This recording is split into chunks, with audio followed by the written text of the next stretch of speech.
A meeting to order.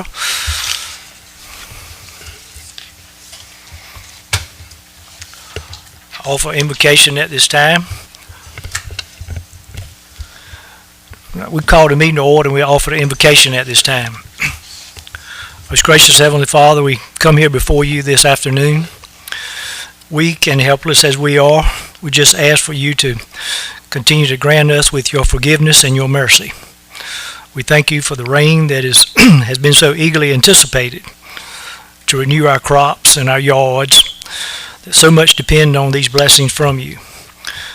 We ask that you would be with those amongst us that carry heavy burdens, a heavy load, that will feel much lighter and we may overcome it as your Spirit can make us overcome the difficulties of daily life. Faith in you can provide us strength even in the darkest of our days. Ask your blessings upon our city and those that dwell within. We lift up all these prayers in your name, the most holiest of names. Amen.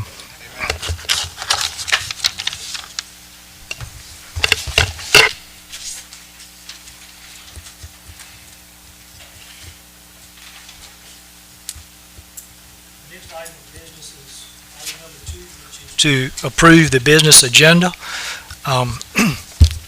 Everyone has had an opportunity to review the agenda. If no one has any conflicts on it, I'd like for someone to call for a motion to approve them as they are presented.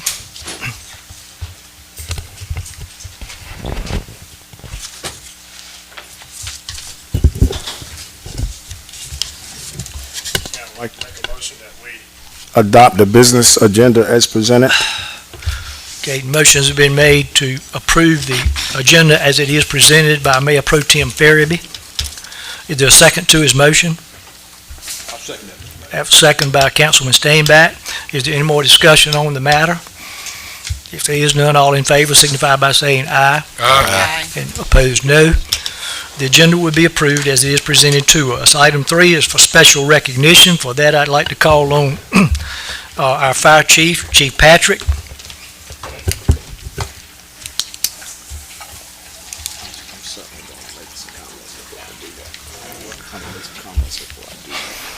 Mayor, Council, guests, we're here tonight to recognize one of our firefighters who's had a real long career with the fire service. We've gone to the city of Roanoke Rapids. Him and I actually started with the city of Roanoke Rapids the same day, so we kind of... Thank you. We've kind of come up through the ranks together, and if I could, ask Mr. Wes Hucks to please step forward, please.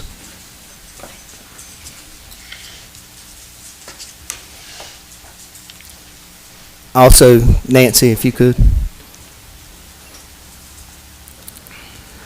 Wes began his career with the Roanoke Rapids Fire Department on April 1st, 1997. The first day we arrived, Chief Carrowan at the time sat us down and started talking to us. He said, you do realize today is April Fool's Day, right? And so we kind of looked at each other and looked around, but thank goodness it wasn't a joke that day.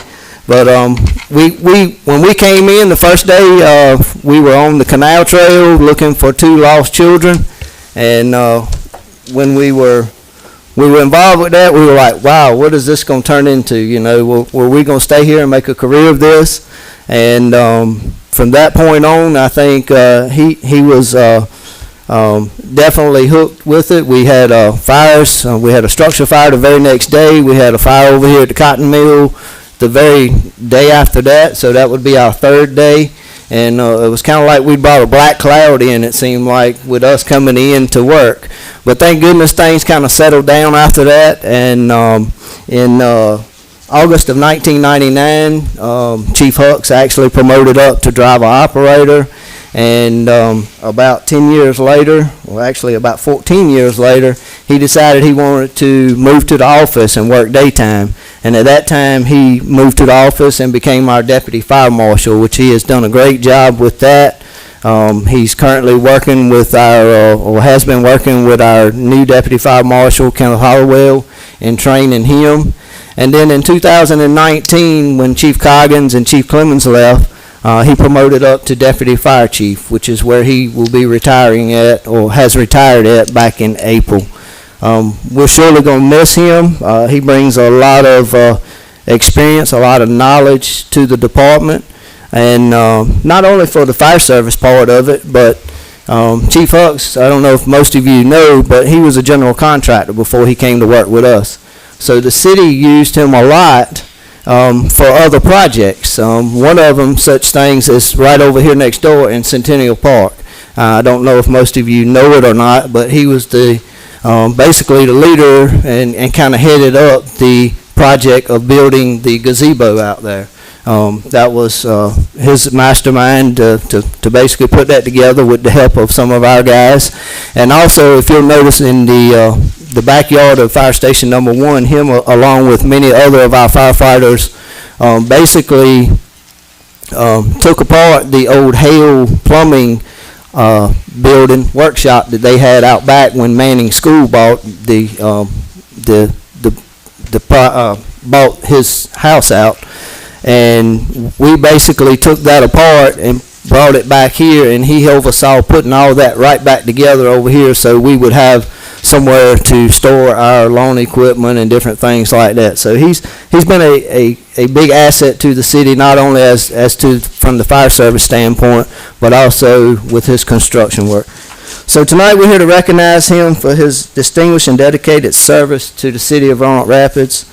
As most of you know, as I said earlier, he began April 1st, 1997, and his retirement date is April 30th of 2023, which gives him 26 years of service with the city of Roanoke Rapids. I'm going to present him with this award.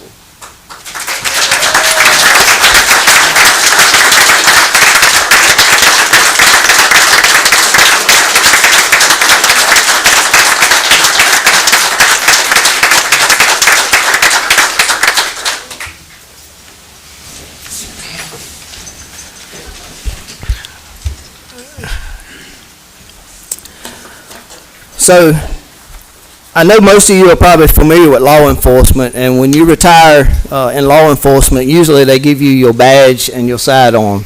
Well, with the fire service, the thing we usually offer is the fire helmet. So tonight I'm here to ask council to make a motion to consider a motion to award Deputy Chief Hucks his helmet and badge for $1. And in consideration with the sum of $1 to receive it required by North Carolina General Statute 160, which fire department established by municipality to this article may, in the discretion of the governing body of the municipality, award to a retiring firefighter or surviving relative of the deceased firefighter upon request the fire helmet of the deceased or retiring firefighter at a price determined in a manner authorized by the governing body. The price may be less than the fair market value of the helmet. So I would like to ask if council would consider a motion to allow us to do this. The chair hear a motion to do so?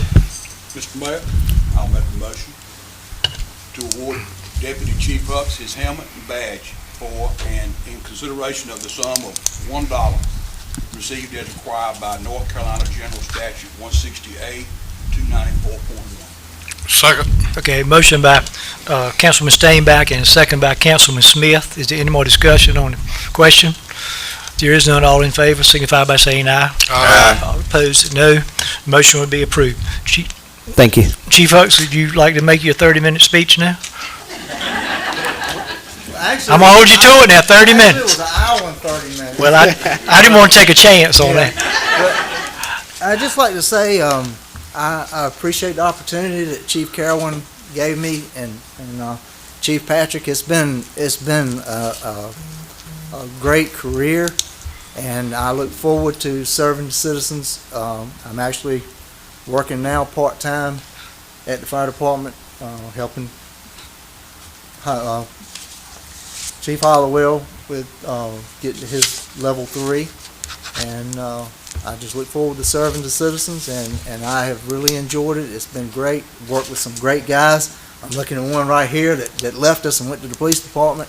Got a great bunch of guys here, and I've really enjoyed working with them. And They deserve everything they get. We've gotten some good equipment here lately, at least coming, and like I said, they really deserve everything they get, and I hope y'all approve the budget tonight and give them that raise, and I can tell you that just ain't enough.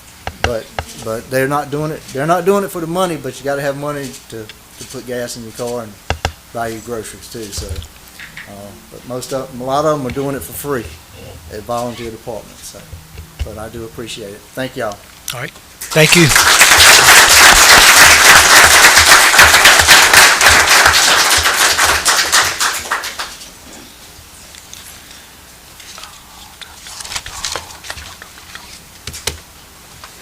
Mr. Chalker?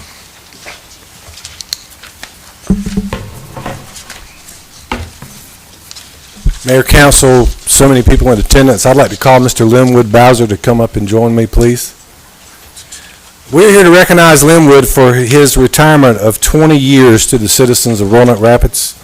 And I'll tell you something, it's hard to work with a large group of people and not develop at least some favorites. But I can tell you, this fellow right here, I'd have to say he was one of my favorites. He always, in the worst day, had a laugh for me, a smile, and it just meant so much. And I just want to shake your hand for that. Thank you very much for that. Mr. Bowser started with us on September the 23rd, 2002, as a Sanitation Worker 1.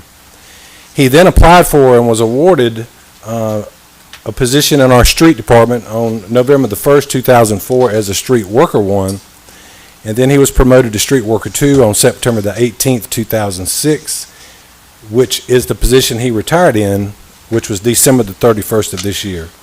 And Linwood, on behalf of the city and our department, I want to present you this plaque. Thank you for all of your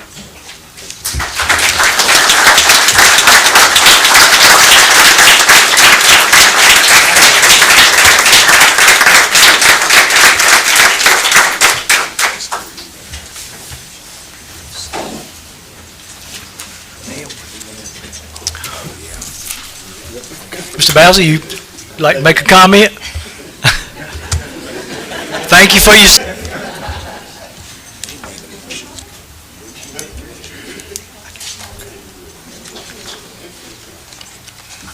It's down.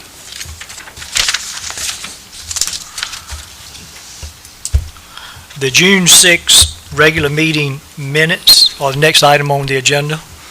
If everyone's had Mayor, the public comment. I'm sorry.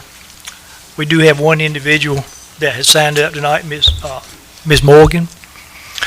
If you would like to come to the podium and just state your name and where you live.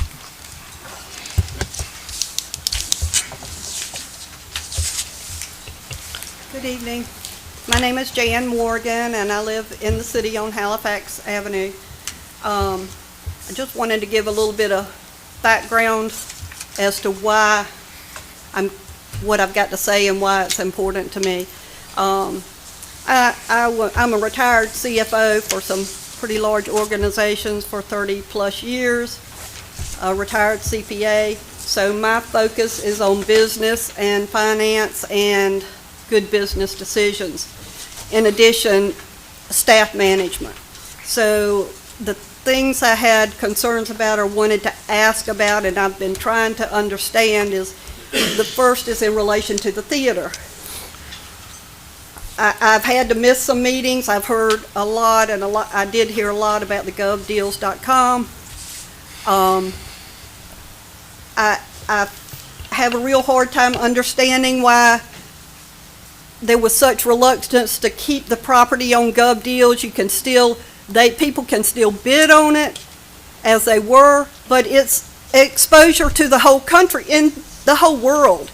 And it seems to me, and you know, I haven't been here but 5 years, so I don't know the history of the world here, but it seems to me with a property like that, you want as much exposure as you can get. That's just basic marketing and business.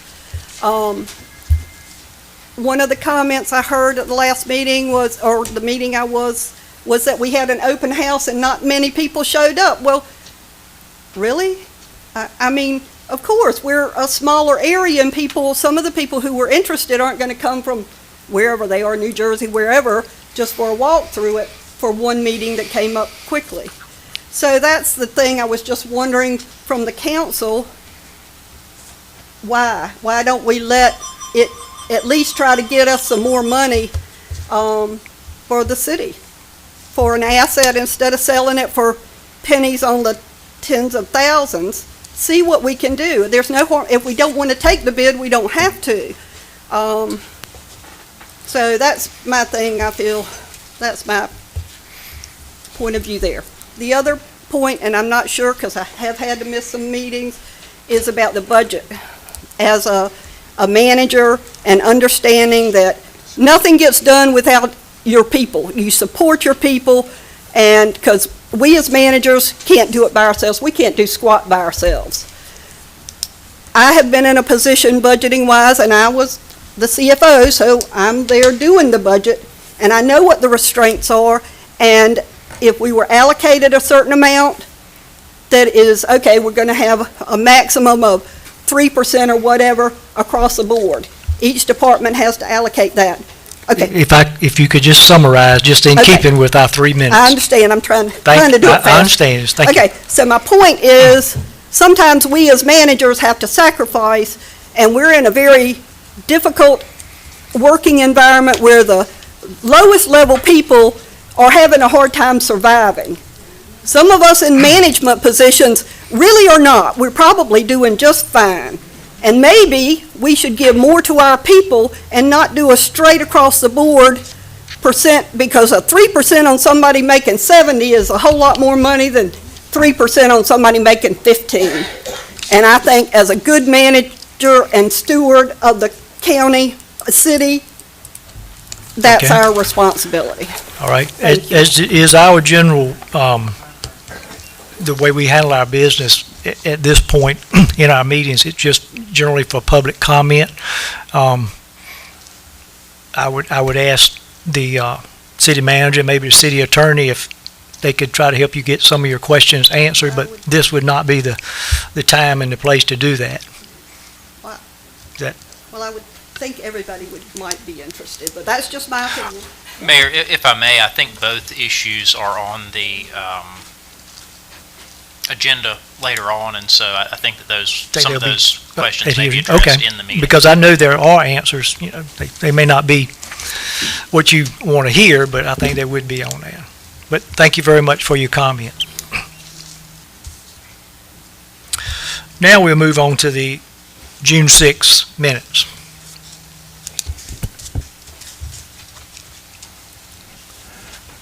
Mayor, I would like to make a motion to approve the June 6, 2023 regular city council meeting minutes as drafted. So we have a motion by Councilman Farabee and a second by Councilwoman Bryant. Is there any more discussion? All in favor? Aye. Aye. All opposed, no. The minutes would be approved as they are presented. Item 6, we have 2 committees that have appointments to them. I'd call on the clerk.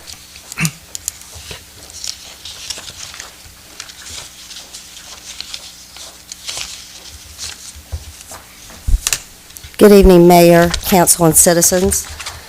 The term for Kathy White as the Friends of the Canal representative on the Canal Museum Advisory Committee has expired. Ms. White is interested in continuing to serve on the committee and has submitted a volunteer application for City Council's consideration for reappointment. Ms. White has served the maximum number of 2 consecutive terms allowed by city policy. Council has the authority to waive this section of the policy and has done so in the past. I respectfully request City Council consider a motion to waive the city policy and reappoint Kathy White as the Friends of the Canal representative on the Canal Museum Advisory Committee. All right, do we hear such a motion?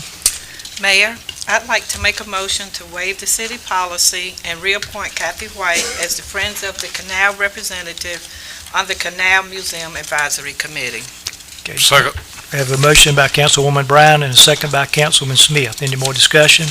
All in favor? Aye. Aye. Opposed? No. Motion will be approved. Thank you. Now for the library. The terms of William Mueller and Brenda Stevenson on the Library Advisory Committee expired on May 23rd, 2023.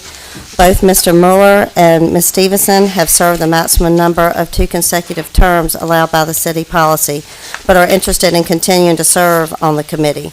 A copy of their volunteer applications are enclosed in your packet for your review and consideration for reappointment. Council took a ballot vote earlier, and Mr. Mueller and Ms. Stevenson received a unanimous vote to be reappointed. Therefore, I respectfully request City Council consider a motion to waive the city policy for William Mueller and Brenda Stevenson and reappoint them to the Library Advisory Committee. All right, do we have such a motion? Mayor, I would like to make a motion to waive the city policy for Mr. Mueller and Mrs. Stevenson and reappoint them to the Library Advisory Committee. Okay, motion's by Councilman Farabee, second to the motion. Second by Councilman Smith. Any more discussion on the matter? All in favor, aye. Aye. Opposed, no. Those 2 would be reappointed. Thank you. Thank you.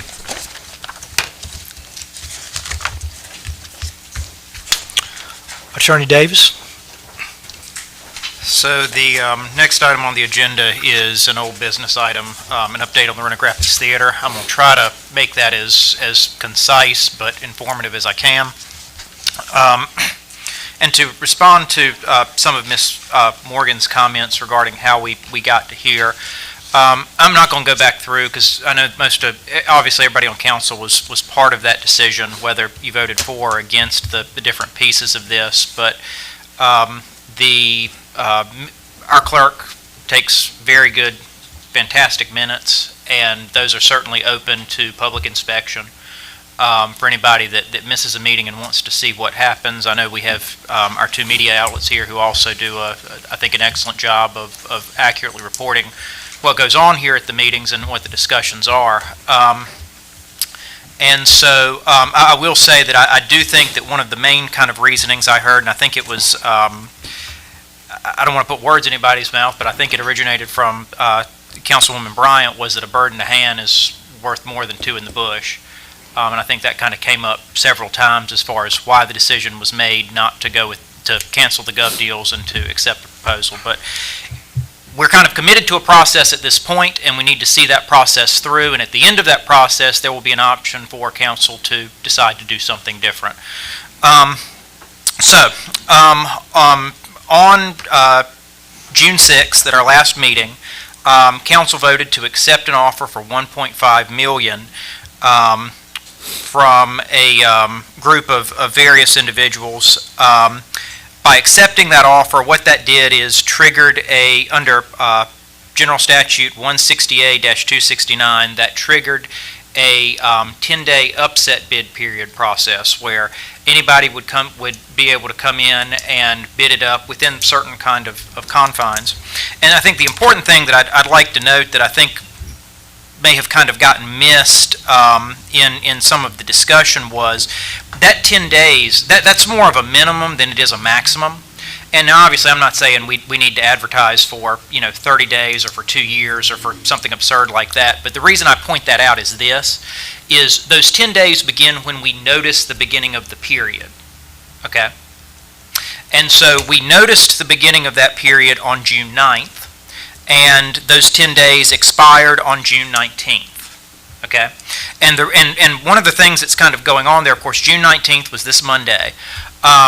I think it's important for city functions and to make sure, not only to make it easier for city personnel to have a kind of bid opening on a certain day, but then 2, when the city is doing business, but then also 2, so that bidders have an opportunity to submit a bid within that time period and don't feel like, we've scheduled it at some time that makes it difficult for them to submit a valid bid.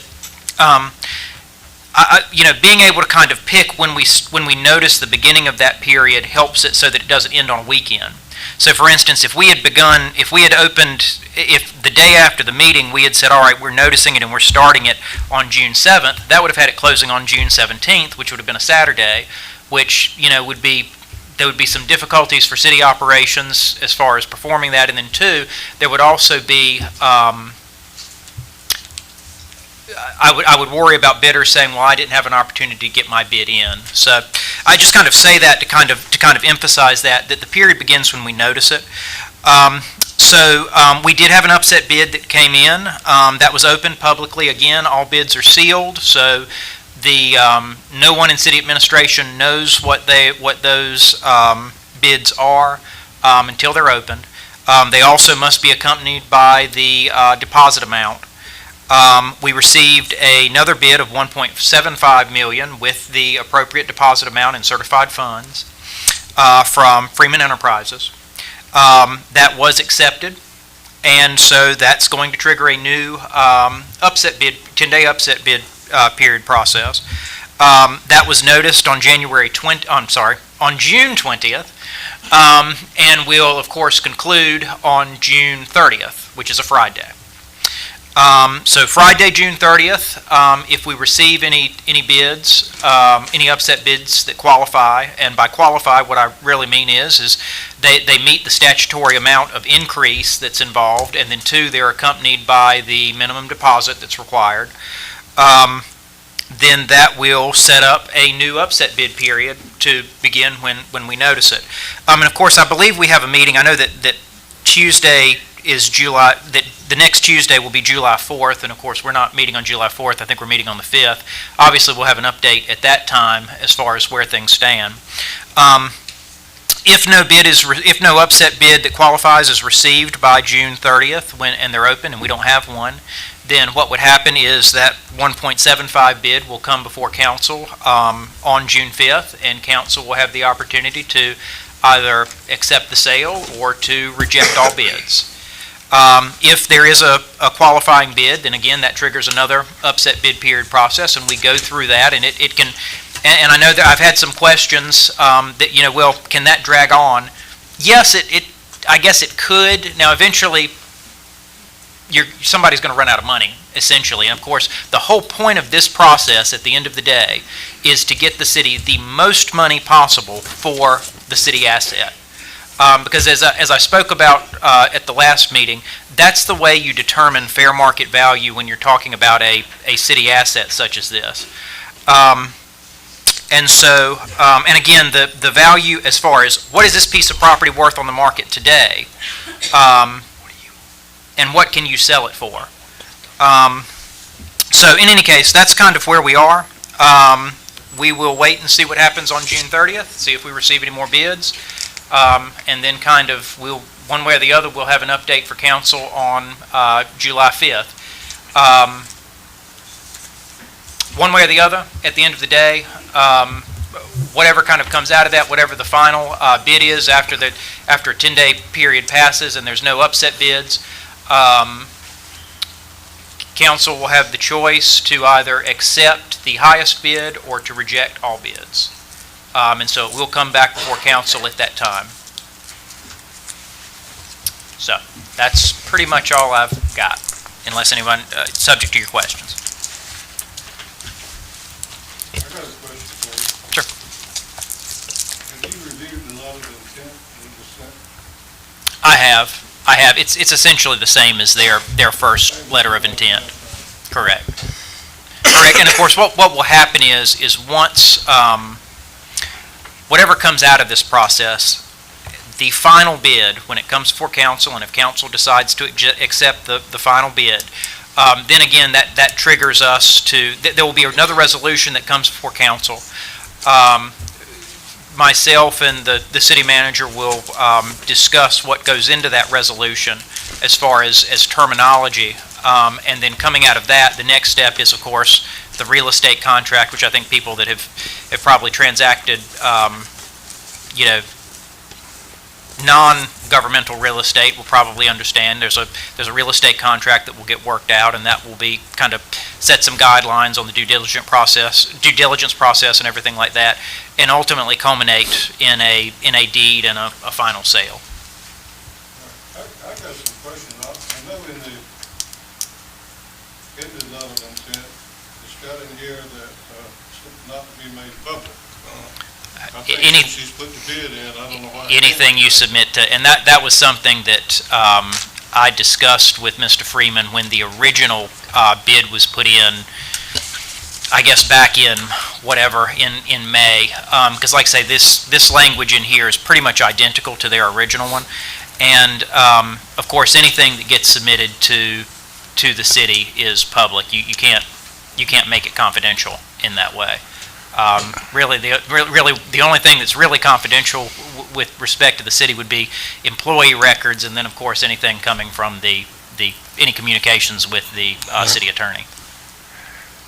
I got another question for you. It also in that says that the seller, which will be the city of Roanoke Rapids, will give them all the property, real estate property and all that. I understand that without limitations, and all documents associated with books, equipment, records, financial information, contacts, and documents, that we have. Is that, are we obligated to do that? I mean, I don't see any problem with that. Certainly, everything we have would be public anyway. Well, I know that. You could get access to it through a public records request. But this is at his discretion. I mean, we're to get all of it for him, and he's not coming and asking for public, If he wanted the documents, why couldn't he come get it? Well, I like I say, that to me that, and I'm not, I guess I'm not. To me, that seems rather kind of minor, because, like I say, it's something that any citizen would have the right to, in a public records request. And we can, the city could, in some public records requests, we are allowed to charge a minimal fee. You can't charge thousands and thousands of dollars for a public records request, but the statute does allow for the time that city personnel put into responding to a public records request, that in certain circumstances you can be reimbursed for that from the person making that public records request. But like I say, all of those documents would be available one way or the other. Okay.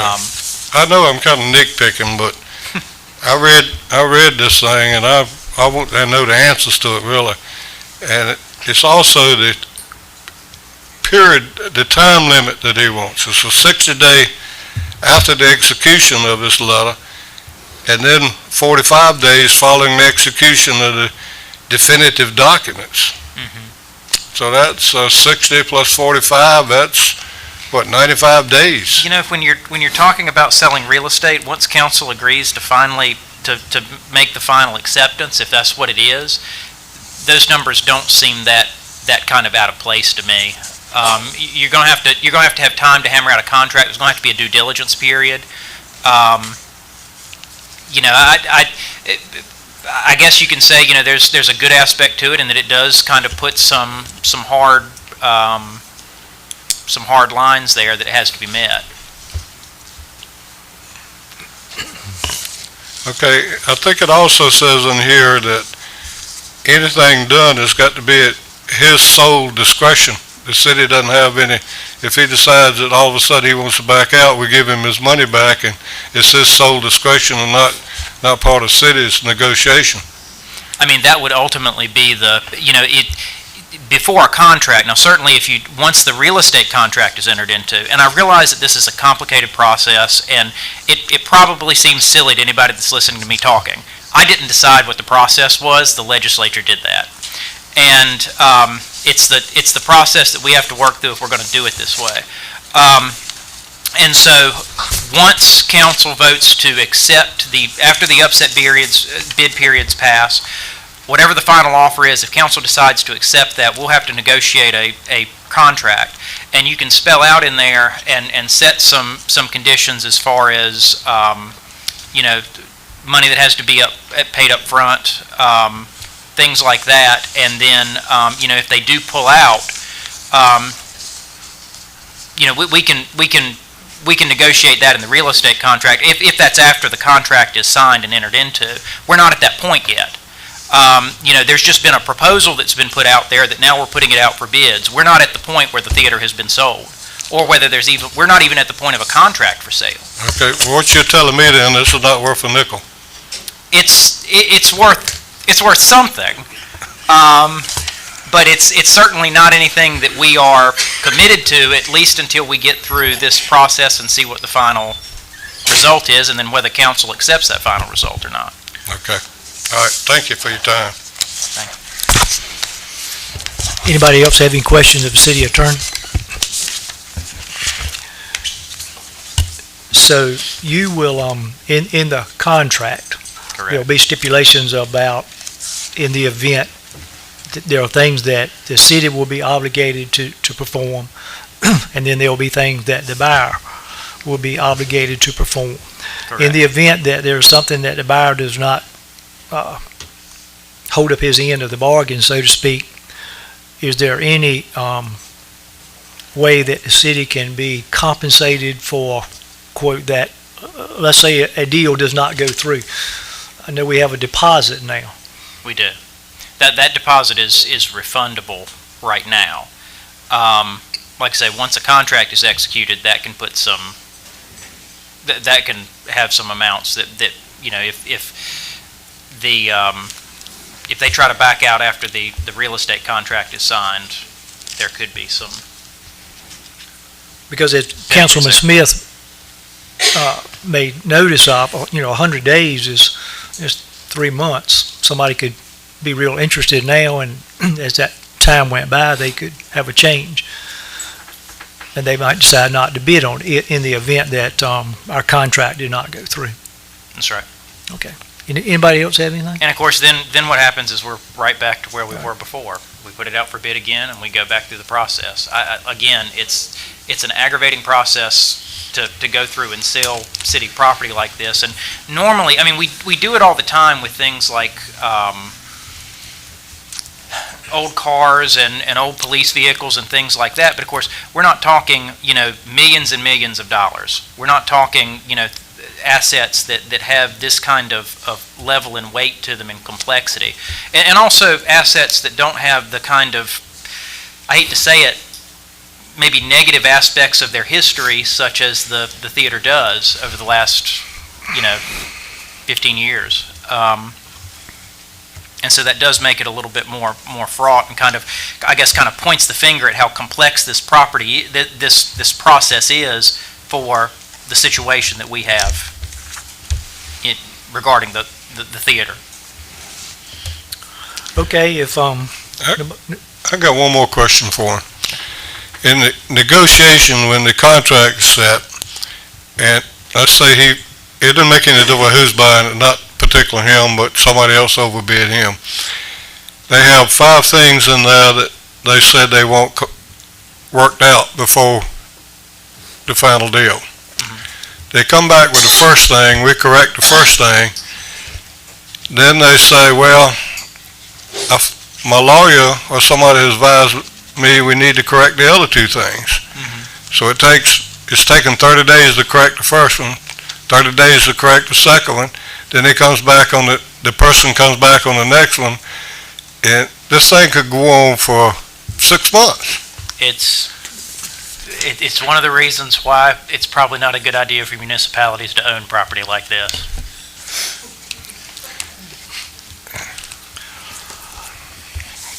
okay, well, we can't take care of all the what-ifs. Oh, I know we can't. I said that. So, I just so want as to the clear city my mind attorney a said, little. when we get to a contract, that's when we can try to make those look like they are in our favor. Okay. That concludes your comments, Mr. Davis? Correct. Okay, thank you, sir. I would just like to note, I'd like a copy of what Mr. Smith has that he was reading from. I thought that was circulated. You got an email. I'm sorry. I don't remember receiving that. Well, we'll make it happen. Okay, thank you again.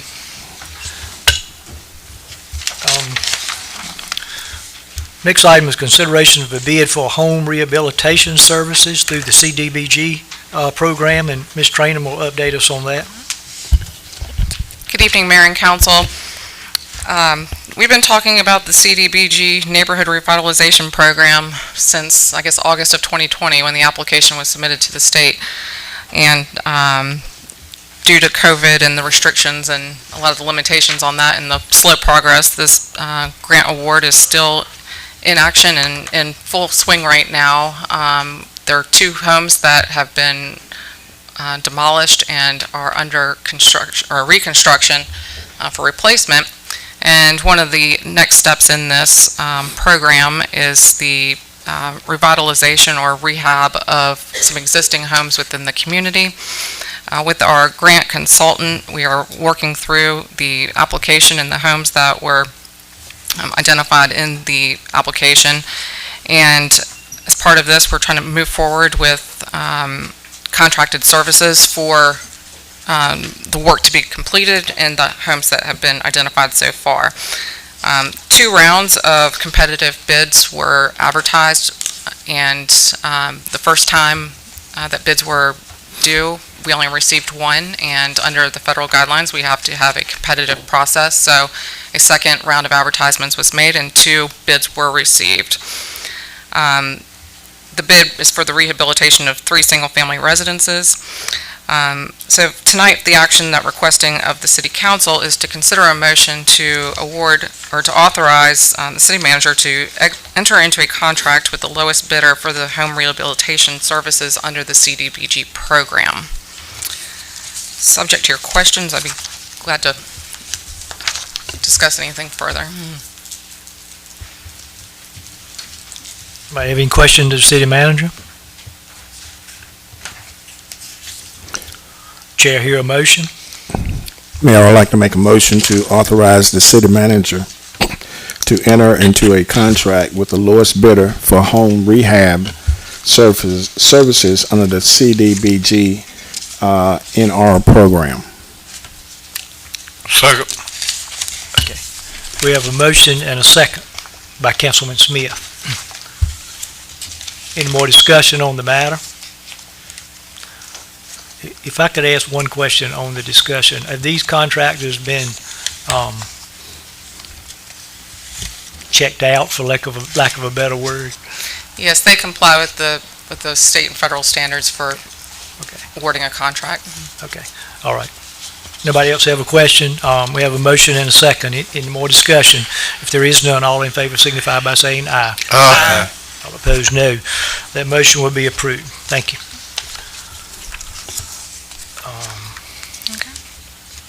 I believe you have the next item also, Ms. Trainer. Yes, sir.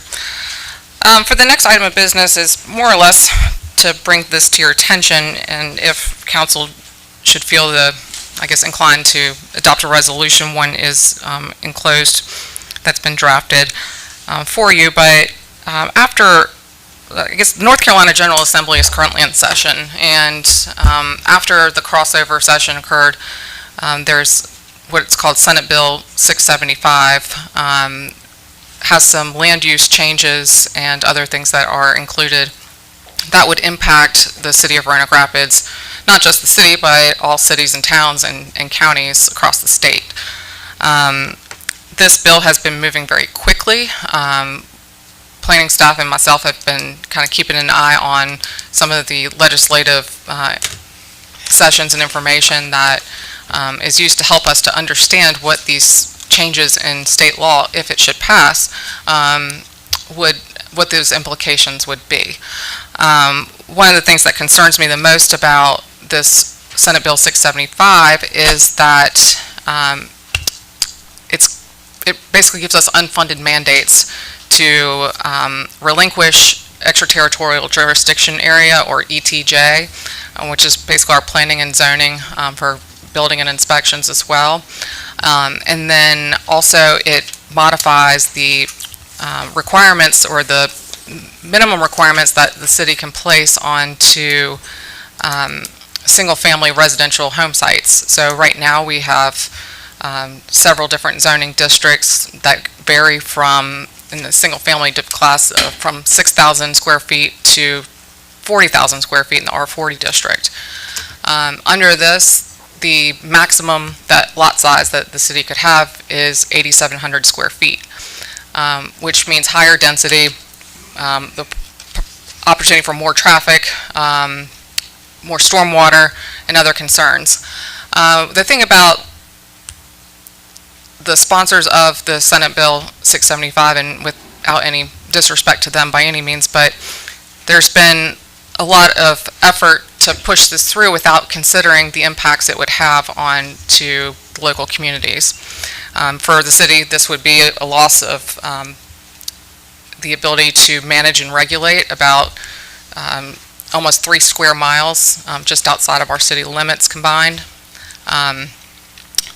The ETJ areas are represented on our planning board and the zoning board of adjustments as well, and really it's a way for the city to have some sort of control to a degree of the things that happen immediately outside of the city limits.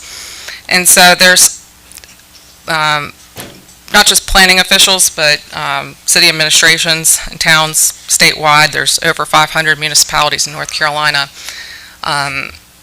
have a lot of concerns about the implications of this if it should pass in the General Assembly, if it becomes law.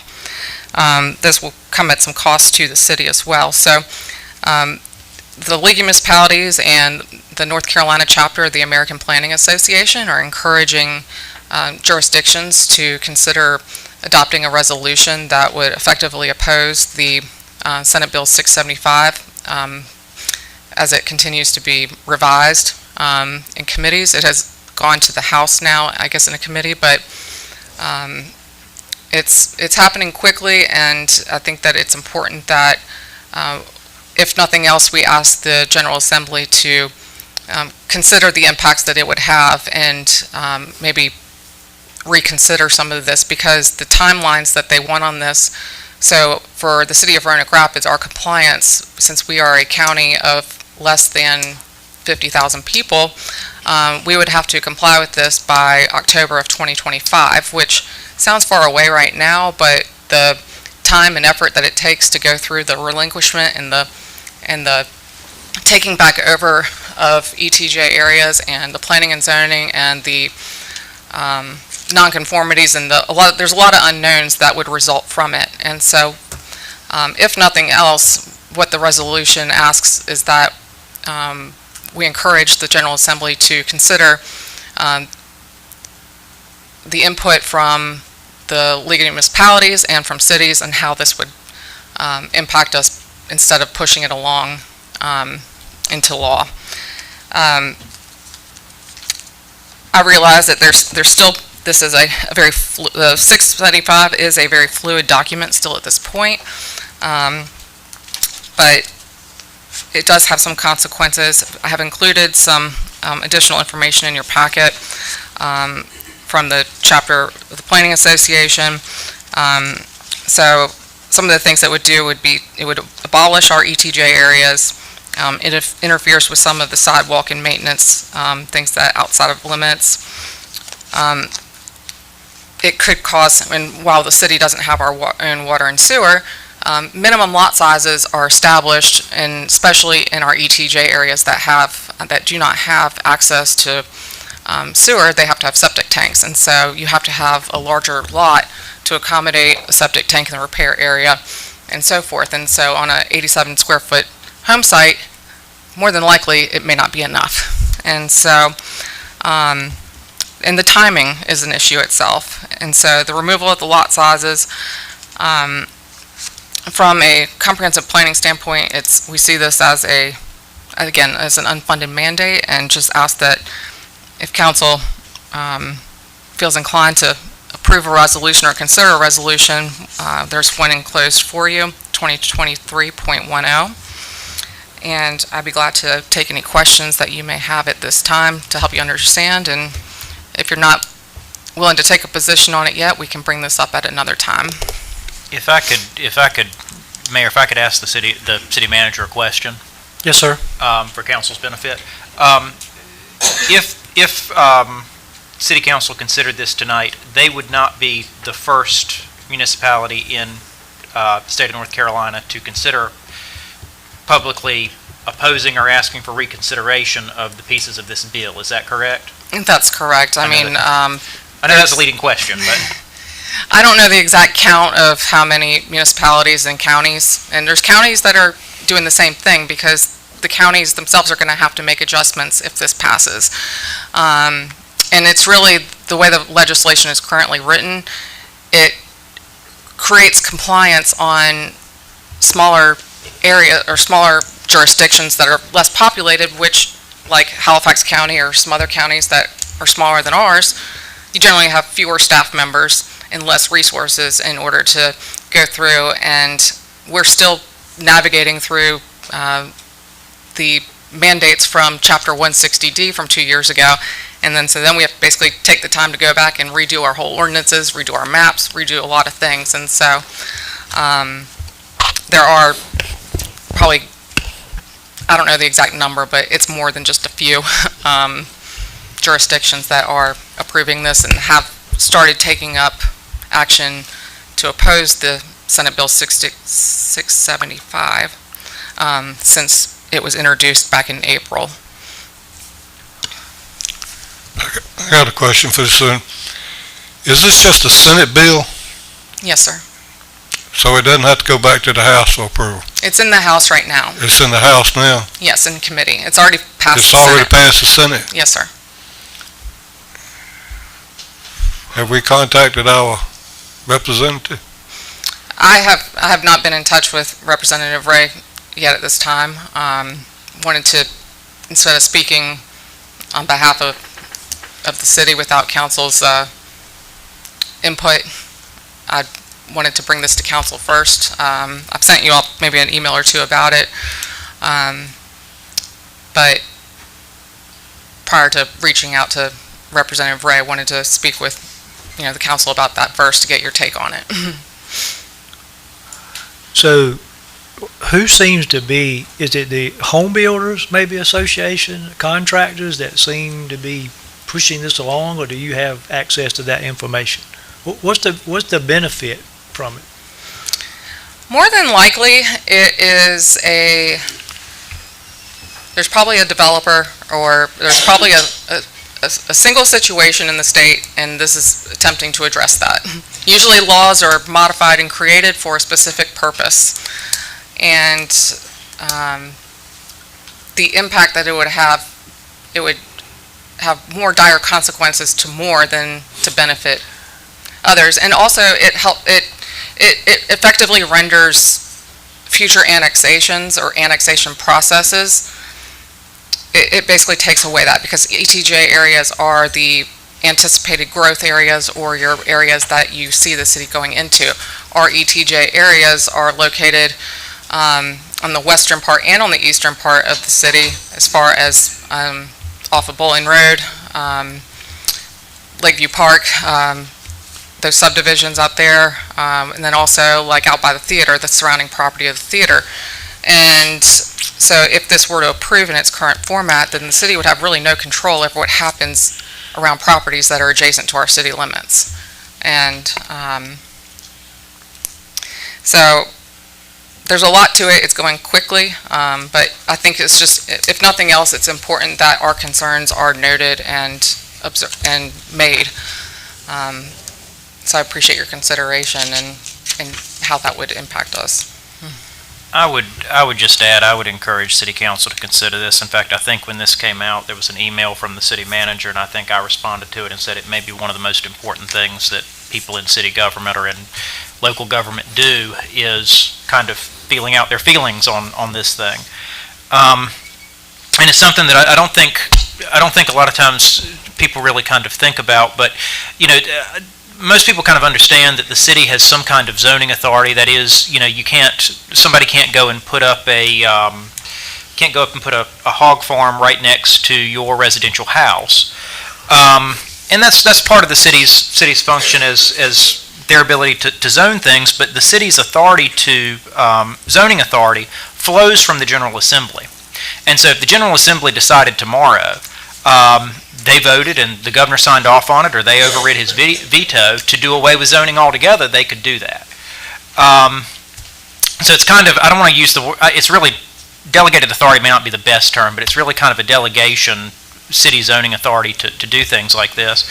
And so when you have, one of the reasons why cities have historically been able to control a certain area of the the extraterritorial jurisdiction area, the area right outside of their limits, is the idea that in the future those areas may get incorporated into the city, and you don't want them being incorporated with a bunch of non-conforming uses that then you're going to have to try to control and try to fix.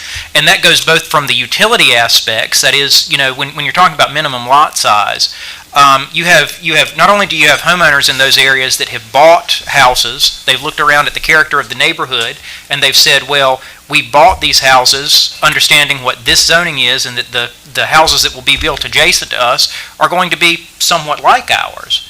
Well, if this goes through, that's not going to be the case anymore. If they've got a vacant lot next to them, that can be subdivided further, and what that's going to do is not only does it potentially change the character of the neighborhood, but it also taxes everything. I mean, it also, and by tax, what I mean is it places a burden on everything that is involved with respect to a residential house. That is everything from trash pickup to, water and sewer to power to everything like that. Is when those communities were planned, they were planned with a certain level of service that was needed to make those properties so they would be functional and they would be a good place for someone to live. And, this is kind of, to some extent, is kind of changing things in the middle of the game. If you do have a situation like that where you have these problems outside of the city and then they get incorporated, you have grandfathered uses that then, could potentially be a problem in the future as, as far as applying a code that, a zoning code that didn't apply to those areas before, if this bill passes, and then suddenly gets incorporated, and now it does. It just creates all kinds of strange issues, and the speed of this, and the level, the haste with which this has been kind of proceeded through the legislature, I think creates a lot of questions about whether it's been duly considered, whether the different consequences of this, all those things that I've already stated, have been really considered. And so, and again, I don't want to kind of get confused. When we talk about abolishing the minimum lot size, we're not just talking about in the ETJ. Mm-hmm. We're talking about even within the city of Roanoke Rapids. So I don't want people to hear what we've said and think, well, we're just talking about the ETJ. We're talking about that in some respects, that we would lose our zoning authority there. But then, too, even with properties here in the city of Roanoke Rapids, that minimum lot size would go away. And so if you've got a vacant lot next to you under this bill, if it goes through as is, that lot could then be further subdivided and change the character of your neighborhood. Another thing I want to add too, and Attorney Davis did a good job explaining that, but this also has another area that you're probably more familiar with recently is the Premier Boulevard Extended, where we worked over the course of probably a good close to about a year looking at the new Premier Boulevard as it's extended from where it previously terminated by the Nissan dealership and Dunham shopping center area down to 125, and then also extending across to American Legion Road. We spent a lot of time and effort looking into updating the zoning to accommodate commercial development appropriately along that corridor, and if this were to pass, that would render all of that, it would negate all of it. And right now we have a new Toyota dealership that is getting ready to break ground in that area that would be affected. And so it would hinder economic development in that new commercial corridor area that has been established, because it would create, it would relinquish all of our ability there.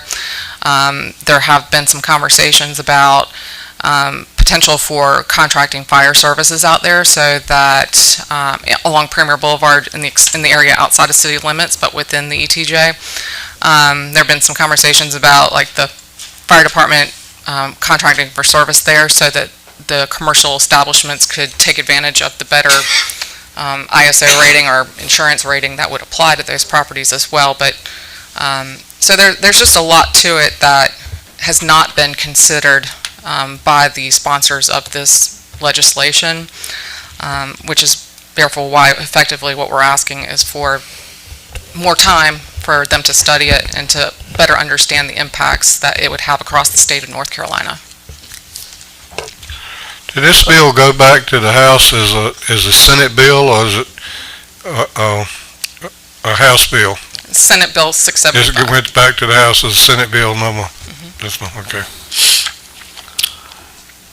Okay, from what I hear, it looks like we want to oppose the bill if nobody else disagrees with that. So with that being said, I entertain a motion, as the city manager has asked for. Mayor, I'd like to make a motion to adopt resolution number 2023.10 opposing Senate Bill 675, which would abolish the city's ETJ authority effective October the 1st, 2025, per current version of the bill, and to request further study of the consequences that would be imposed on municipalities, especially those in rural areas. Second. Motion was made by Mayor Pro Tem Farabee, and the second was by Councilman Smith. Is there any more discussion on the matter? If there is none, all in favor signify by saying aye. Aye. Opposed, no. Motion will be approved. Thank you. A copy Thank you. of the resolution will be sent to the League of Municipalities as well as the North Carolina Planning Association as well.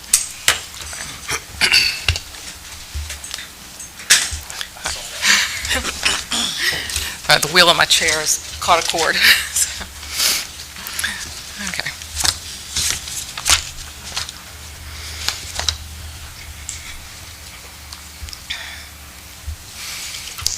Mr. Mayor, did you introduce the next item of business yet? Next item is consideration of the fiscal 23-24 budget ordinance. All right. It is June the 20th, and by state law, the city needs to have a budget adopted prior to July the 1st, which is the start of our upcoming fiscal year. That will run from July 1 until June 30th of 2024. We talk budgets and expenses and revenues year-round. It's a daily consideration, but the drafted 23-24 budget has been, it represents basically the same level of service that is currently what our standard is, as far as it has the same number of funded employees, same level of services, but with a lot of the minimal cost involved as well to try to have a responsible budget that we can meet. And as we move into the next fiscal year with anticipated revenues and our estimated expenses. The general fund in itself, when the Roanoke Rapids Theater payment is subtracted out of it, would be at $16,702,086. The municipal swimming pool fund is a separate fund outside of general fund, and that budget is estimated at $28,300. The drug enforcement fund, which is another separate fund outside of general fund, is estimated at $32,000. And then the Roanoke Rapids Theater, the monies that go basically from the general fund, and we transfer that to that separate line item, being the $952,140, for a total overall budget of $714,526.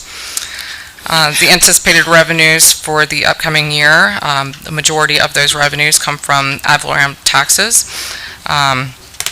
also from sales and use tax, ABCs, solid waste fees, and other revenue sources that continue to add up. Our state allocations have been studied, and compared to the current fiscal year, we have made, for the current fiscal year that we're in right now, we've done very well with estimating what those revenues would be, especially some of those unknowns, and they have been, looks like we're going to finish out in the good this year, so which is good, and that has a lot to do with the responsible spending and monitoring of staff with those financial resources. The expenditures is basically the same expenditures, operating expenditures that we currently have, and contributing a 5% cost of living adjustment to the full-time city staff, given the current economics of the nation and the world really right now with inflation. We do understand that our budget is impacted by the impacts of inflation. Everything, I know you probably hear me say this, but everything costs more right now. And for most things, that the prices probably won't be going down. I think the price of a gallon of gasoline is probably more flexible than anything else. But our employees, everyone experiences inflation differently. And everyone, based upon whatever their income is, their household income, has different spending habits. And so nationally, the cost of things that have been increased the most from inflation are really things that impact our working employees. The cost for childcare and school fees and tuitions, and not just fuel and rent or mortgage payments, but everything has gone up, especially the cost of food. Food has substantially gone up. And these are the things that really, we talk salaries, it's personal to everyone. And I'm really, I will just say this on behalf of the city employees, we appreciate everything that the council allocates for us. We understand that there's some benefits that may be underutilized, and there's some that maybe some don't know as much about, but that is something for us to have to, as an organization, starting with me and the management team, to inform our employees and make sure that they know more about what those benefits are. I think about employees right now, and many people work more than one job. And many people have, like I said, everyone has their own unique situation. So with this, again, the 5% remains in the budget, and I want to thank our employees for their dedication again, for your interest in this process. I've never seen this many city employees anywhere especially at a budget meeting, but at a meeting itself. And what I feel like that shows is that employees, some people have a job and some people go into a career, and the more you want to know about the organization that you work for, the more committed you are to it, the more you demonstrate it. And those of us who have been here for more than a couple of years now, we're also getting older, and so we might not work as fast, but we get better. We have a very caring organization. Just want to make mention that there is a nonprofit with the BART committee, the Benevolent Awards and Recognition Committee, that is funded by donations from employees. And we see it incomes or salaries of all ranges. People have to consider whether or not they want to donate because of the lack of or the limitations on their salaries right now, or their because of the growing cost and the continually growing cost. We all know we're a very caring community. We help each other out, and when it comes down to it, whether right now I was reminded today that we're in hurricane season. So in that state of emergency, it's these employees here and the ones that are not here right now that are ones that have to be around to help clean up and mitigate. And they're the ones that have gone through COVID and all the restrictions. We didn't consider it essential employees, and so I think it's really important that we take care of our employees and continuously work to improve our organization, so that we can offer the best services that we can to the community. We are the community too, And most of us, live within this community, and so I just, with this budget that's being presented as well, just respectfully ask that you adopt it. Other parts of the budget that are included with the adoption would be the update of the fee schedule. We have discussed some of the modifications to that, and then also updated the salary schedule as well.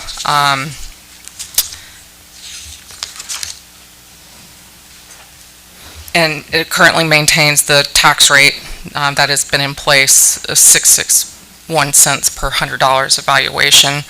And this time next year, we'll be looking at that revaluation number as well. So, subject to your questions, that concludes my brief presentation at this time. But again, I just want to thank you all for your consideration and recognize the hard work of the employees that's gone into what we do every day. We take pride in our work, and we're grateful no matter what. So, Questions from the council for the city manager? So go ahead, Carl. I don't have any questions. I do have some comments that I think we need to look at and talk about. We talked about our budget and our salaries for our employees quite a bit. We've had a long discussion about those.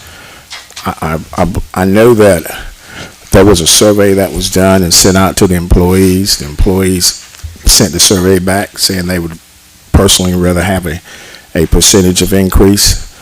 When we looked at the survey was not 100% what we were looking at. We were looking at a 3% increase and $1,000, which makes it a little bit different than exactly how the survey went out. The survey went out indicating, I believe it was 2%, is that right?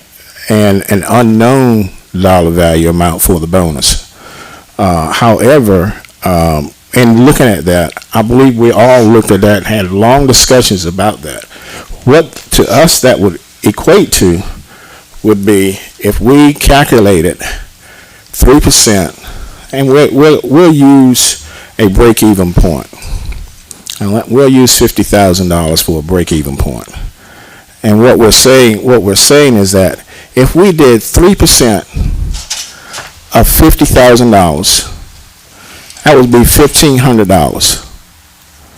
If we gave $1,000 in addition to that, that would be $2,500. If we gave a 5% on the $50,000, it would be the exact same dollar value. The only difference would be is that you would get the $1,000 right away. Now, in listening at the employees and those that had commented in it, those that were making less than that would be giving up monies. For an example, if you made $30,000, you would be making on the cost of living $900 plus $1,000, which would be $1,900. If you got 5% of the $30,000, you would be getting $1,500. So you would be giving up $400 or $500 by saying, "Yeah, I want the 5%." So it was kind of hard for us to say, you know what? Did that survey really go out like the intent was, and did the employees really answer like they were thinking it was going to happen?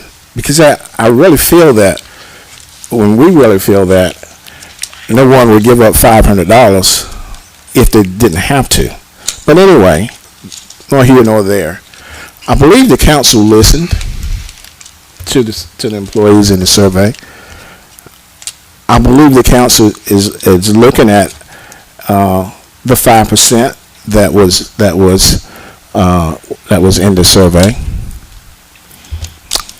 However, at the same time, we also feel that those that are below that are giving up monies.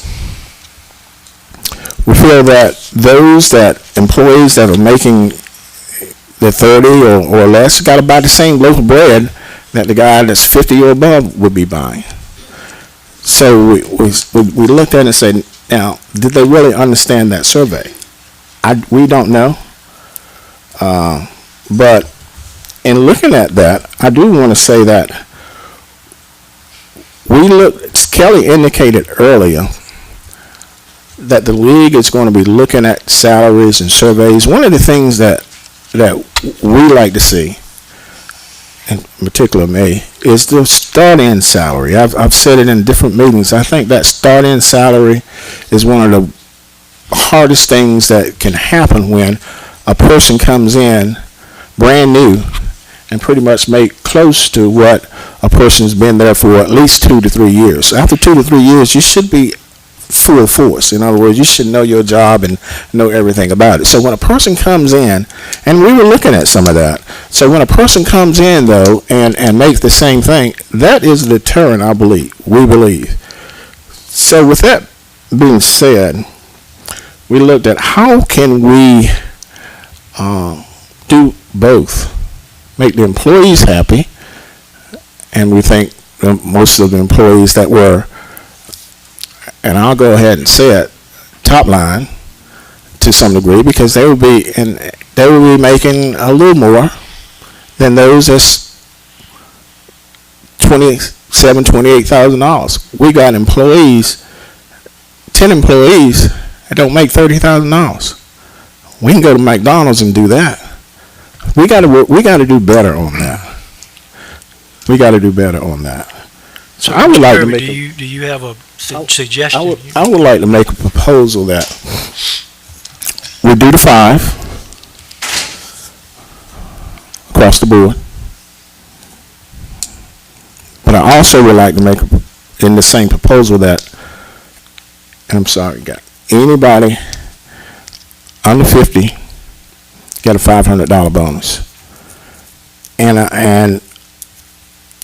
I would like to add to that the city manager and group look at that with the league, because she said the league is going to come here and look at all that for all other employees to make sure they get on that right page. And the other part to that too is I would like to add a time frame to that. By September 30, you look at every employee we have to see where they need to be on that scale with the league, with Christina and you and others, and you guys are fairly decent at doing that. But take advantage of the league, take advantage of what's offered, and that my proposal is that we give the 5 across the board. I'm hoping that makes everybody happy. At the same time, that for those that's on the low end, that's making $13 an hour, $14 an hour, and somewhere above, up to 50, that we give a $500 bonus.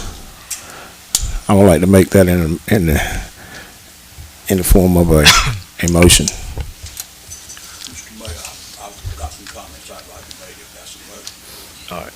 Okay. Yes. Well, I need to see if this motion gets a second first, do I not, Mr. Davis? Could we maybe get Mayor Pro Tem Furby to specify the motion? Restate the motion. I just want to make sure everybody understands kind of what the vote is going to be about. I would like to make a motion that we're giving across the board 5% to every employee we have. As part of the new budget. As a part of this budget. In that same motion, I would also like to make that for every employee 50,000 and under, we give a $500 bonus. And that in that same motion, that we ask the city employee and HR director to view every employee we have with gap analysis.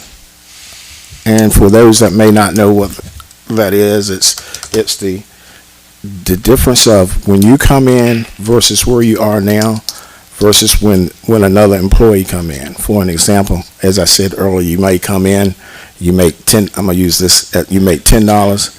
Well, the employee that comes in yesterday, we give him 10, then the other one should slide further along on that scale based on some criteria. And I believe they started something on that, whether it's years, whatever the criteria is, that person coming in moves the other person along. In other words, you can never come in and make what I make if I'm an experienced person. You gotta take into consideration, the experience that's outside and use that. But at the same time, you're a person inside. You got to calculate the experience value. And I'm using experience. There may be some other things and criteria that you use, and the league can help do that. But my motion, keeping it simple, is that anybody under 50 gets $500. Every single employee gets 5%. I believe that's what was wanted. We were looking at the 3% plus 1,000. So we said, let's equate that. Where does that fall? And it fell at $50,000. Okay, if you could restate your motion there, you've said under 50, and you said 50 and under, and you said under 50 again, so we need to clear that up in the motion. Okay, let me make it clear. If you don't mind if I interrupt for just a moment, because the motion really is about ordinance 2023.05, which is our budget ordinance, and that does already include the 5% in there. What I would like to ask for this not to include is the deadline of September 30th, because I think that's outside of any parameters of an actual budget ordinance. We will do our very best effort to try to make that, but we're entering hurricane season, and so we don't know what we do our efforts every day to try to look at the salaries of people coming in. We look at it, but I don't want to have as part of a budget approval. Let me ask you this: a mandate to have something done. When I don't know can you get it done? Because the only reason I wanted to put a time frame on it is because we've been here before. We've been here before, guys. This is not the first time we say, "Hey, let's look at every employee." Employees don't think that we don't care about them sometimes, but we do. And we go over and hey, take a look at this. Take a look, and we get busy and we do other things. But we want that to be a number one priority. I agree. So with that being said, I want to put a date line in there. Now, if it's September 30th, it's not it. You tell me, and I'll be willing to amend the motion from September 30th to when you think we can. But I'd like to hear a date. Will the council member yield to me for a second? Yes, sir. Mr. Smith? I got a question for the...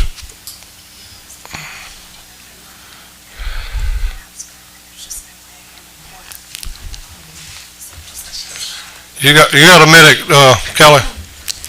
All right. Your request is to, let's go ahead and approve the budget with the 5% in it. Can we then come back after we approve the budget? Can we come back and discuss and make a motion for bonuses for employees?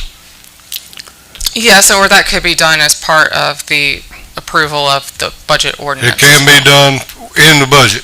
Yes, it can be. It has to be specifically stated, but you can adopt ordinance 23.05, subject to any additions or removals, but as far as any, like if you wanted to add bonuses or something like that, we just have to state that in the motion.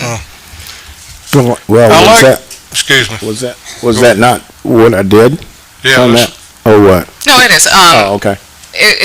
And one thing that Human Resources Director Cottle just mentioned is that when working with the league, they also have a preferred partner that they use, the MAPS group, and they actually do a lot of the salary studies and the interviews, and so we're not even a league member officially until July 1, and so until we have any sort of idea what that schedule would be, it's tough to make that commitment, but we're committed to doing it and moving forward with it.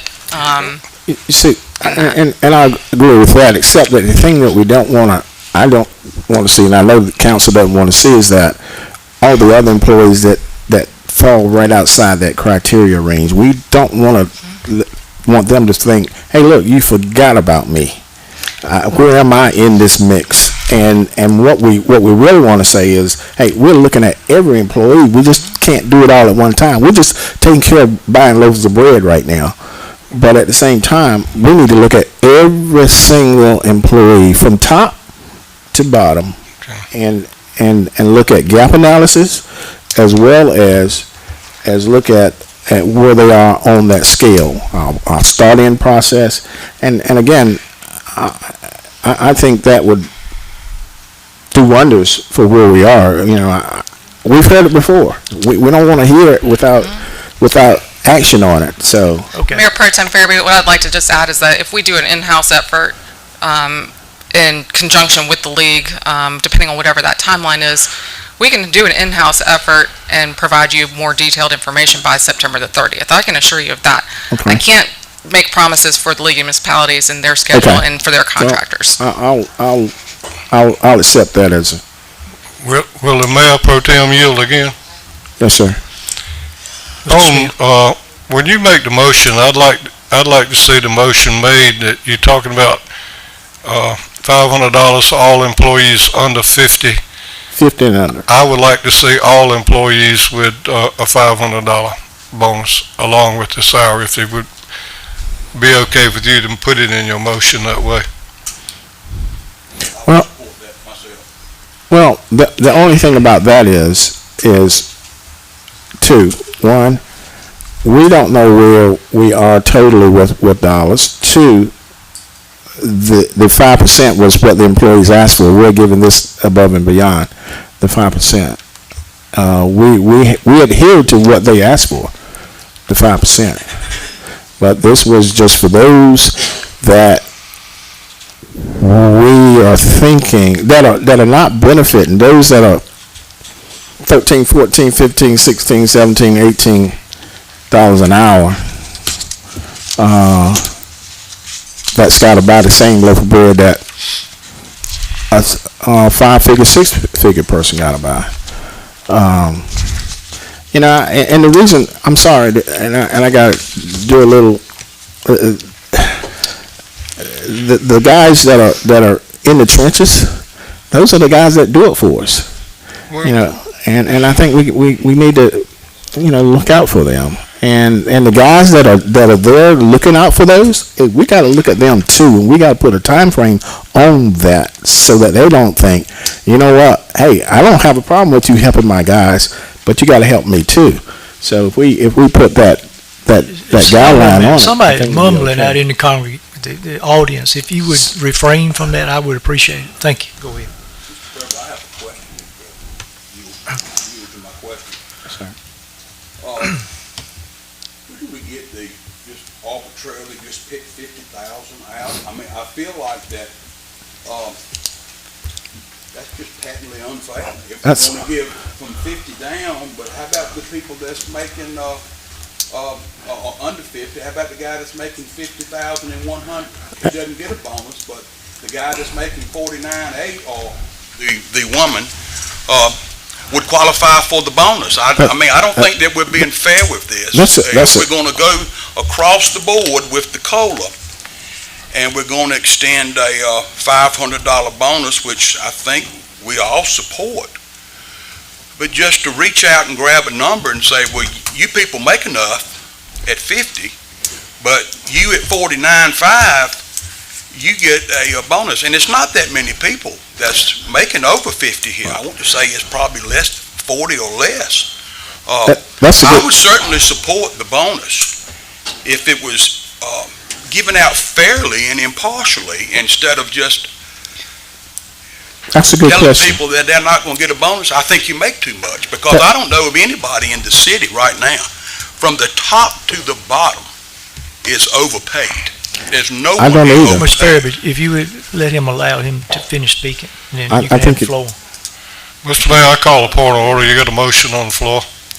I don't either to answer his question, and it wasn't an arbitrarily figure. It wasn't just picked out of the sky. It was a calculated figure. And that calculated figure was from, and I want to answer his question, that calculated figure was from the 3% and the 1,000 that we were looking at doing. The 3% and the 1,000 equate to the exact same thing as a 5% across the board. And that's what the employees came and asked for and said. So that's where the 50 came from. It's the exact same thing. If I made $30,000 and I got 3% plus 1,000, I would get the exact same thing as if I made $50,000 and 5%. And that's where that number came from. It wasn't just picked. So the only difference is I would get the $1,000 now, which, I would personally like that, but that's where the difference came from. Okay, well, That's where the number came from. We have a motion, I believe. If you want to restate it, Mr. Fairby, then some discussion since you made it. Okay. The motion is that we pay or we give a 5% across the board to every single employee, period. In addition to that, any employee at this first cut making $50,000, and that's based on that calculated figure, or below, gets a $500 bonus. In addition to that, we also gave the city manager, and she came back with some additions, a time frame of looking at every other employee in the city. So you want to keep the time frame in there? Well, the city manager requested that If you didn't put a date on? we didn't put a date on the outside, which was the league, but you were good with the inside. Is that what I heard? Because we want this to happen, guys. And again, this ain't the first time we've been here doing this. We'll make it work. You'll make it work. All right, that's going to be Okay. part of the motion then. Okay. You get that, Madam Clerk? Did you get it all okay? Can you read the motion back to me? Because I don't think that motion had a thing to do with the budget. And the budget, the ordinance number of the budget was not mentioned. Didn't hear me? It was in addition to that. I have that it gives 5% across the board to every employee, and those making $50,000 and under get a $500 bonus. And he asked the HR director and city manager to look at every employee's salary by September 30th. Does that sound about right? Would you be willing to amend your motion to adopt the fiscal year 2023-224 budget? I would, sir. I would like to consider a motion to adopt the fiscal year 2023-2024 budget ordinance number 2023.05 to include those conversations that we just had. That sufficient, Mr. Davis? Yes. Okay, we have a motion. Well, I'd like to add an amendment to that, if I may. Do we need to wait till we have the second? I think at this point, Mayor Pro Tem Furby has made the motion, so we need to find out if there's going to be a second, and then if there's a second, it's up for him to amend his own motion. And so, then I think we need to proceed to a second, and then maybe to a vote, unless there is, some indication in the discussion and some willingness to amend the motion, and then kind of see how that goes. Well, according to Robertson Rules of Order, can he request that the person who made that motion amend it? He could, yes. Okay, instead of because it hasn't been seconded, so it could be amended at this time. Correct. So yes, he could request that Mayor Pro Tem Furby make an amendment. But he would have to ask that particular party if he would amend it. That's correct, but Okay. Councilman Stainback couldn't make the amendment Right, himself. you're right. Mr. Mayor, I would like to ask Mayor Pro Tem Furby to amend his motion to include all the city employees in the $500 bonus, not to exclude the ones over $50,000. Mr. Fairby? No, sir, not at this time. Again, I think that will be taken care of in relation to what we set forth with on the city manager looking at every single employee. Okay. we're back to asking for a second on the original motion, which is only employees 50,000 or less, plus everybody getting 5% raise in the salary study. Okay, so everybody understands the motion. We have a second to the motion. All in? We don't have a second. We don't have a second yet. Okay, call for a second to Mr. Furby's motion. I'll second the motion. Okay, Ms. Bryant, Councilwoman Bryant, second the motion. All in favor, you signify by saying aye. Discussion on the motion. I'm sorry, more discussion on the motion.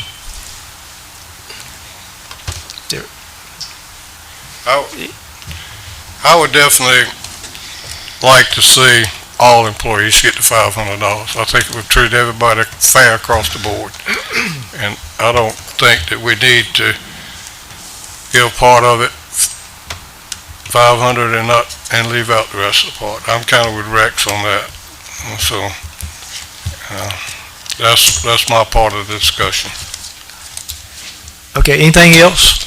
I would just like to say, I think the 5% is really pushing as far as what we had looked at. I think it's fair.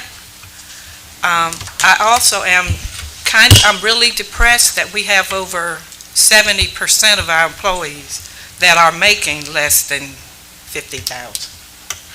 And I would like to see those employees. That's why I voted for the second motion, because those that are making less would have an opportunity to receive a little extra to help them. And not saying that 50,000 is a magical number, but if you've got more than 70% of your employees making less, then I feel like those are the ones that need the little extra more. That's just my opinion. We got 98 employees that falls in this category. And ain't a whole lot after that don't fall in that category.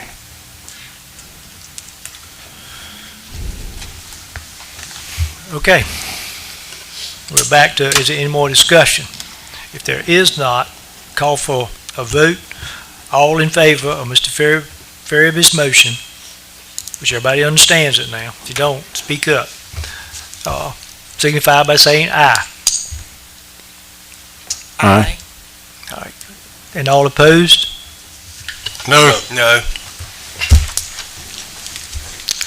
If I'm hearing right, 2 were in the aye, 3 were in the no. Is that correct? Mr. Mayor, I'd like to make a motion. Okay, the motion was not approved. I call on Councilman Smith. I'd like to make a motion to adopt fiscal year 2023-2024 budget ordinance number 2023.05 with a 5% COLA for employees with a $500 bonus for each employee, and that the bonus be paid in November. Okay, now we have a motion by Councilman Smith. Do you hear a second to his motion? I'll second that, Mr. Mayor. Second by Councilman Steinbach. Is there any more discussion on this matter? If there is none, all in favor signify by saying aye. Aye. All opposed, no. No. Did you vote, Ms. Brown? Okay. I voted in You voted favor. in favor, okay. The motion will be approved. Okay, I think we can move on now to our item 9, which is your report, Ms. Traynor. Yes, sir, Mr. Mayor, and I promise I'll keep it brief. I want to recognize that we have a few new employees, one to the fire department, recent graduate of the fire academy. I won't call him out for his speech tonight, but, and then also recently we had 4 graduate from basic law enforcement training to go into the police department as well. So we welcome them aboard, and all new employees. But in those 2 departments, our public safety departments, the need is definitely there to help with the the losses of employees that we have had. Just an update on the Challenger restroom that's funded through the CDBG program. The anticipated delivery of the prefab restroom building is June 29th. So hopefully all of that will remain on schedule. July 7th through the 9th, the city will be hosting a baseball tournament for the 15 under and 13 and unders. I don't know the exact number of teams yet, but this is a really good tourism and economy boost for our local area to welcome people from that, for the youth baseball that are playing from outside of town into our city, and not only just to play ball, but to contribute. And then also those games will be held at the baseball field behind the aquatic center that is more appropriate for youth players of that age. On our next meeting is scheduled the first Tuesday of the month, would be July the 4th, and since that being Independence Day holiday, we typically have our meeting on July the 5th, which would be the Wednesday after that holiday. At this point, we probably would expect a theater update on that as well. One thing I would like to also announce here tonight that has been shared with staff and with council this afternoon, but we have hired a new police chief that will start on July the 3rd. Dr. Christopher, he goes by Shane Guyant, has accepted the position to lead the police department, and we look forward to the skills that he's going to bring and the vision for the department as well. I do want to acknowledge and commend Interim Chief Williams. There's been a lot of adversity, continues to experience adversity, and he has braved a smile and has had the courage and has worked really well with us. And I know that our new incoming chief is very much looking forward to working with Interim Chief Williams, and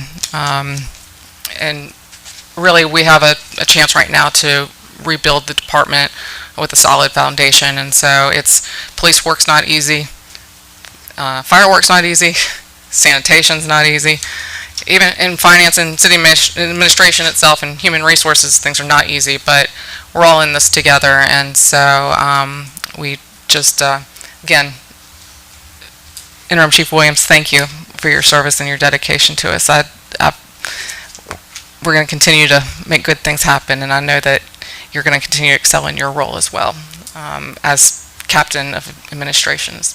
So that's about all I have for tonight. I will be, after the meeting, I will be checking out for a few days of vacation time to rest and recover, and so city staff will be able to take care of your needs while I'm away. I have a question. Ms. Bryant? The bathhouse will be delivered on June 29th, is Yes. that right? Mhm. And then it's going to take it a while to get it set up? The setup will occur basically in one day, and then the contractors will come in and connect to, so it may be a couple days, but I would expect by the 4th of July that, okay, I'll let. Yeah, I just wanted to know if the splash pad would be operating before that, because we have operated without it in the past. Correct. Excuse me. Right now, we are planning to not open the splash pad until the construction is completed. We have an email into the contractor. Remember that it will be delivered on the 29th. We have to have electrical hookup with Dominion after it's placed. We had told the contractor that it is our goal for the city to have it open and ready to go July 4th with the splash pad. You don't see any issues with that? As of right now, no. I have not heard back from the contractor as of yet with his response, but he certainly knows what our goal is.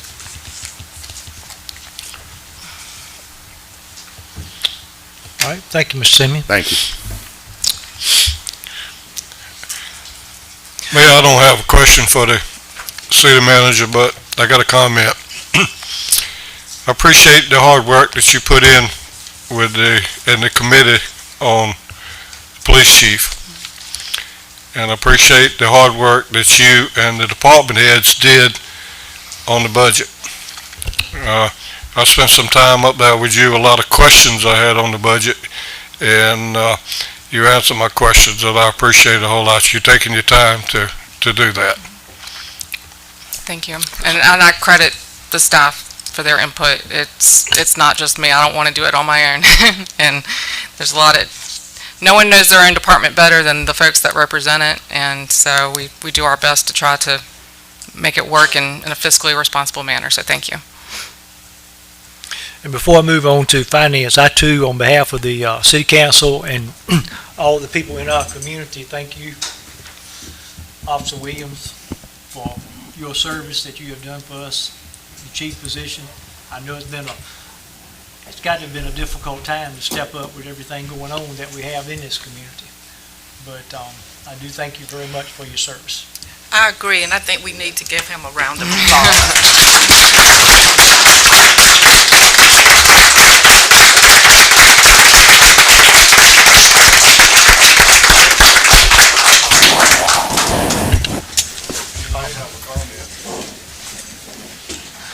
Mr. Williams, would you like to make any comment? I'll give you another chance. Okay, Ms. Johnson?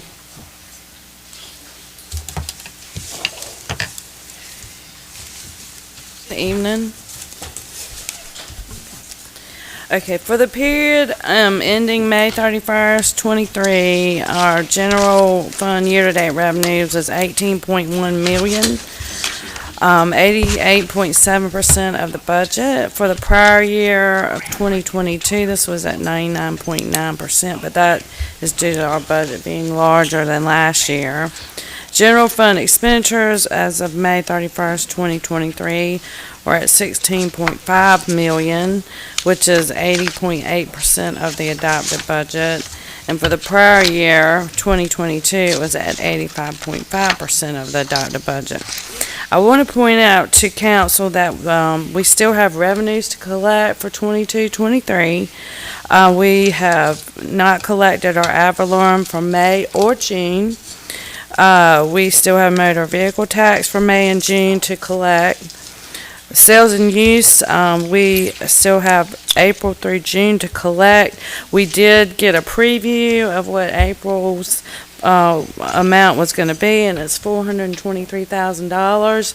So we still have May and June, so I feel very confident that we will be over budget, receive more than what was estimated.